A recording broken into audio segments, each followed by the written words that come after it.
Komen tanya jawab bersama pemain Pesta Copet, mulai dari Ernest, Iqbal Ramadan, bahkan Kristo Immanuel. Keputusannya apa? Kalau dari aku pribadi, emang dari dulu selalu bercita-cita untuk bekerja dari balik layar, memulai karir dari umur 9 dan selalu berada di bawah sorotan lampu dari kecil. Aku pikir asik. Iya, humble break. Umur boleh muda, usia showbiz boleh diambil. Ini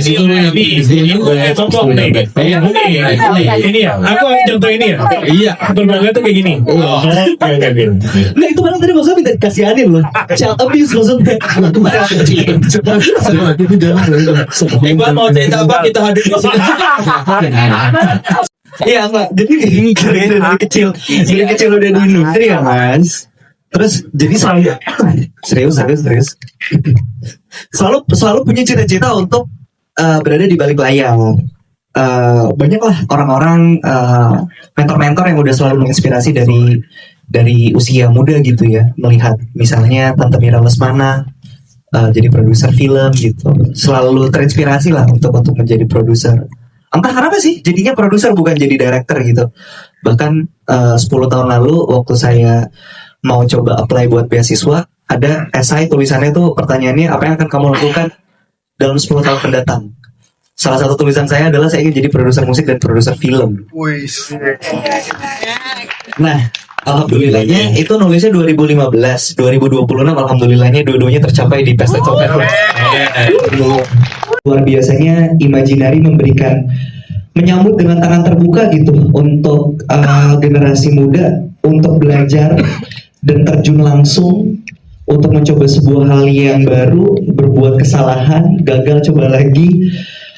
Dan saya nggak bisa minta tim yang lebih baik daripada apa yang udah ada di Pesta Copet ini, karena saya diberikan ruang yang gede banget juga untuk bereksplorasi sebagai aktor, produser dan juga pengisi soundtrack di sini gitu. Kerja bareng gitu kayak ada ribuan keputusan yang harus kita buat, tapi semuanya kecil-kecil, sesimpel poster mau warna apa, tanggal trailer mau preskon tanggal berapa, hal-hal kecil seperti itu yang saling berkaitan satu sama lain. Nah, Iqbal ada sangat aktif terlibat di dalamnya, jadi bukan kayak keputusan apa yang dia buat, kita kerjanya memang semuanya tiap hari penuh dengan keputusan-keputusan. Iya. Gitu. Tapi tadi sebelum kayak mau jawab menyambut.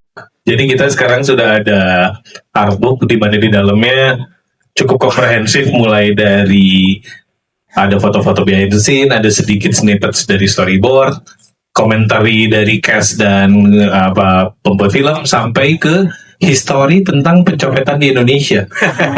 Bener menarik banget. Jadi ada artikel-artikel, ada ini dari tahun dulu, ada asosiasinya berkumpul segala. Jadi Asosiasi Copet. Iya, ada riset di Bandung, di Jawa Barat lebih tepat. Oh, dan Jadi, mereka mengasosiasikan bahwa mereka copet. nanti lihat ya di artbooknya, sangat menarik karena itu jadi kayak ternyata ini memang ada faktor budaya, ada garis turun temurun bahwa kita memang punya budaya mencopet. Dari tahun Semua lantaran-lantaran itu banyak adegan-adegan yang kita harus Jadi gue kayak gak profesional. Iya emang gitu. Maaf ya, memang ternyata selama ini Anda benci saya tuh. Soalnya jadi kita emang mesti banyak adegan nahan tawa, karena apa, akhirnya yang udah dilatihanin begitu keluar di adegan ya lucu sih. Alhamdulillah tadi mendengar respon teman-teman ketawa. Cuma akhirnya buat kami banyak yang lagi adegan tuh kami harus kayak gitu kan. Contoh yang akhirnya masuk ke final cut apa? Contohnya ini salah satu yang paling gong adalah pernah sehat. Iya nggak ada gitu. Bukan pernah sehat, Mel. Lu pernah sehat. Itu kayaknya diktat tuh kameranya, soalnya kayaknya sebenarnya lagi adegan gue tuh kayak gini. Gak ada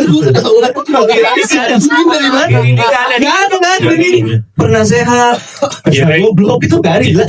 Jereng. Sakit goblok ya. 17 panggung jereng.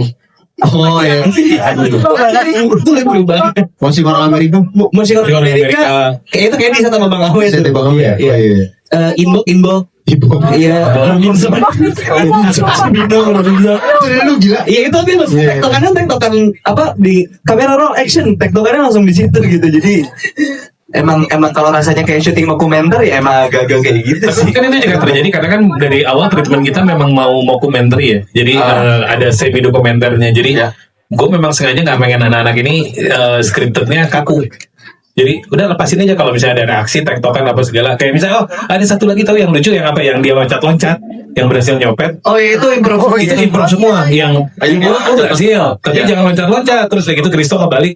Iya nanti malah yang dicopet. Selamat, kamu udah jauh Itu improv. Lu udah lupa ya? Sorry banyak banget soalnya. Itu kita lagi berespon bagaimana?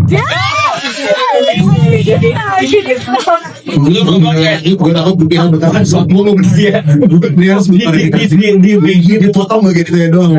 Lu ngomong gitu sama orang yang tadi baru bilang 9 tahun dia sudah berkarir. Dia baru 9 tahun. Keren. Kalian bangga sama diri. Mungkin scene yang ini sih kalau teman-teman ingat ketika Melody sudah memakai kostum kamuflasenya. Kebersihan ya. Iya, jangan disebut. Oh iya. Spoiler lah. Ada saya bilang kebersihan. Kebersihan itu kan bisa berarti higienis. Terus itu kan memang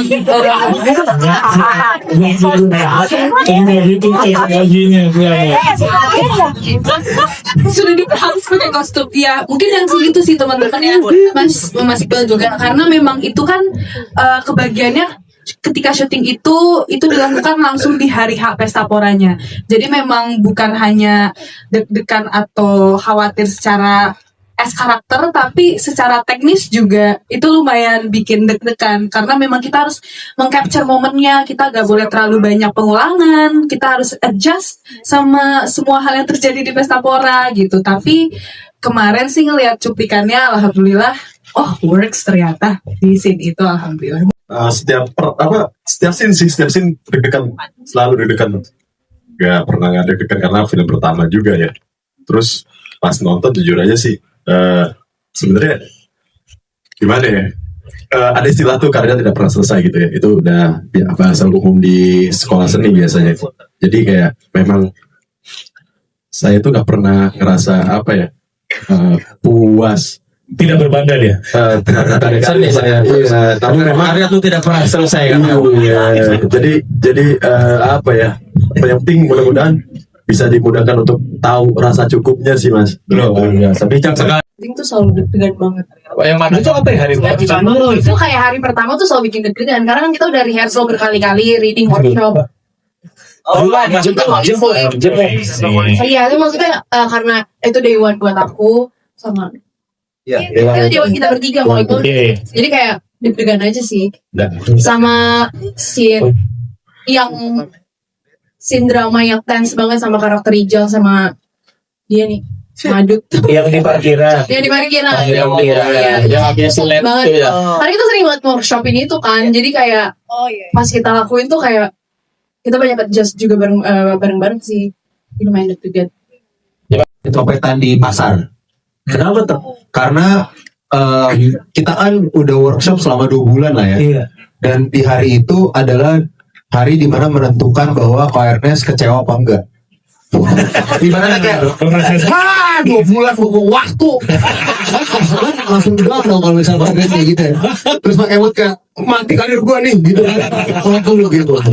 Itu penentu karena gua beneran takut karena lari-lari terus kita tuh beneran di pasar ada kubangan air apa sih tahu kepleset butuh timing banget kayak berhentinya ntar ada ibu-ibu nanti ada yang ibu-ibu ngelempar bawang oke bawangnya harus kena di sini ya gitu ibaratnya gitu lah jadi kayak waduh ini timing banget jadi deg-degan terus kayak ada yang jatuhin HP pas segala macam jadi itu semuanya butuh apa ya extra effort plus juga ada kamera yang slow mo di trailer udah ada ya jadi nggak spoiler jadi ada yang kamera slow mo itu kan nah itu juga perpindahan dompet ke sini HP ke sini tuh kayak wah tapi pas ngeliat hasilnya di situ saya bangga.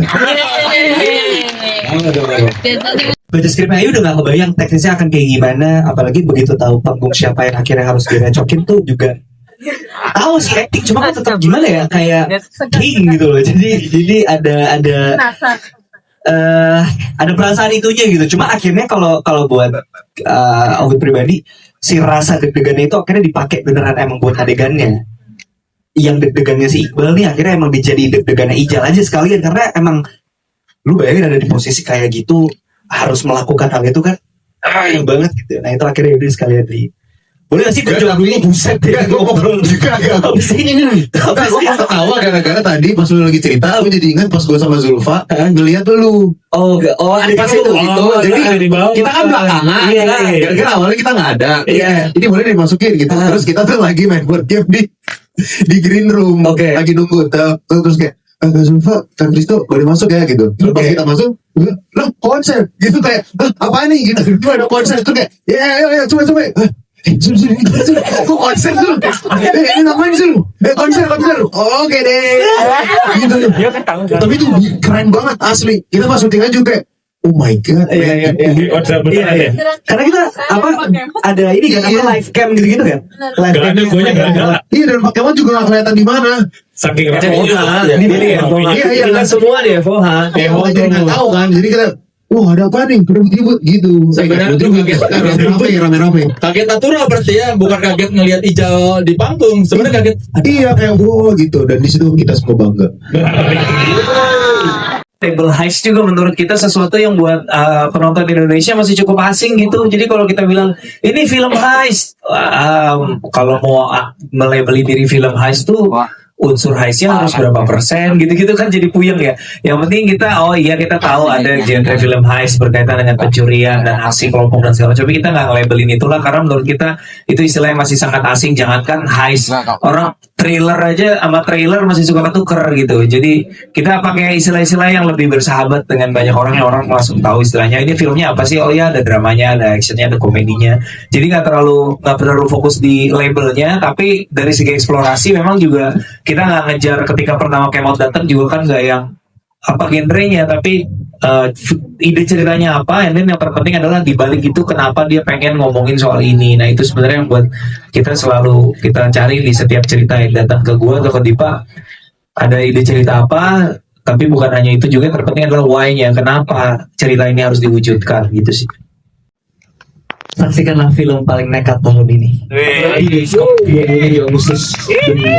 Iya, coba. Sebelum saya tutup, saya mau ucapkan terima kasih kepada sponsor